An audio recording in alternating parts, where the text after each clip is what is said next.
و در نهایت اکنون وظیفه ما چی است؟ وظیفه ما در برابر این دولت این است که ما اهمیت این وطن، یادگاری آخرین نیاگان بودن و ضرورت حفظ آن، ضرورت به نسل دیگر همیشه سالم گذراندن آن رو هممون درک کنیم. همین رو به شاگردای خود، به همکاران خود، به همسایه های خود، به محیط خود برسانیم، به همکاران خود فهمانیم و حمایه وطن این نه کار سیاسی است، نه کار فرنگی است، این کار شخصی، کار حیاتی هر یکی ماست. زیرا بود و نبود دولتی، بود و نبود ملت ما، بود و نبود مردم ما، این همه حیاتی آسایشته ما با بودن جمهوری تاجیکستان، با بودن ثبات و امنیت و آرامش اون پیوست است. از این رو وقتی ما درباره ثبات، امنیت، وطن صحبت میکنیم، یگان گپای سیاسی کلان نیست، یعنی درباره خودتون گپ میزنید. این همین خانم ها هر یکشان یک نقشه دارن، یک تجربه گذرانده، گفتن که شما نقشه های همین سوالتون ننویسید. بعد اینا نوشتن که میخوام که من دخترچم به شوهر دهم، اینش میگه میخوام امسال زمین گیرم، یعنی بچه‌ها میگن امسال به انستیتوت طبی داخل شوم، او مرد میگه این سال حج روم، یاش نوشته که امسال میخوام که مثلا خانه سازم.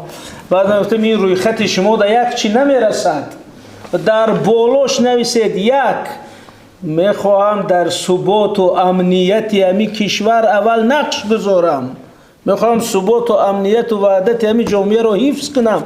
بعد دوم بنویس که دخترچم شوهر میتیم، بعد سوم بنویس که خانه میسازم. زیرا اگر ثبات و امنیت نباشد، وحدت نباشد، این حیاتی آسایشته نباشد، نه توی هست، نه خانه هست، نه زمین هست. اگر ثبات نباشه آدم، من این اوکراین روز نشان داد 12 میلیون نفر همین اوکراین پرتفته برآمده است.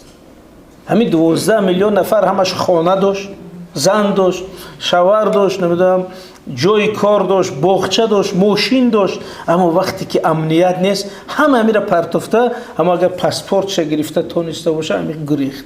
همین وادی وقت هم خیلی به شما یادتون هست، لیمان خانه های چند گکتری داشتن، پرتفته میری وقتی که امنیت نیست. و همین حاضر در قصر فرهنگ ناحیه صحبت داشتیم، گفتن که قریب 62,000 نفر از این ناحیه ها به کشور افغانستان مهاجرت شده بودند.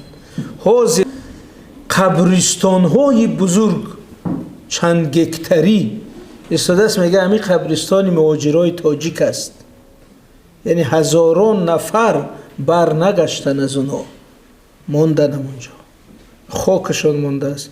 مادرها وقتی ما مهاجرای برمیگرداندیم، بعضی مادرها گریه میکردن که من نمیرم، همین 2 بچه‌م همینجا خاک شده است، فرزندم همینجا مرده است. بنابراین روزهای سیاه و تیره را این وطن از سر گذراند.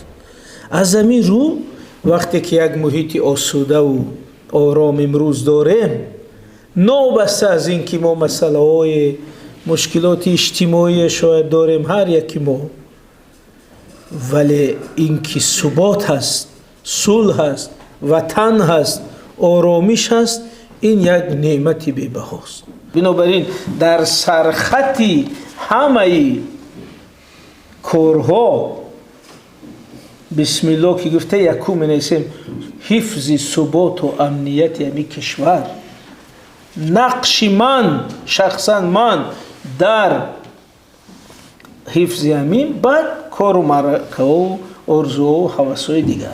از این رو حفظ وطن، حفظ امنیت، حفظ ثبات گفته مسئله سیاسی برای حکومت، برای مقامات نیست، این مسئله شخصی هر یکی ماست. یعنی مادرها میفهمن که اگر ثبات نباشه همین روز بچه‌تون مکتب روان کرده نمیتونه، نه ترسی که این میآید یا نمیآید.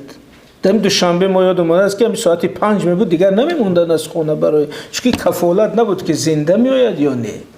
این که اوزی تو شب پرکوی دوشنبه پوری آدم است، این ثبات است، یعنی این وحدت است، این امنیت است.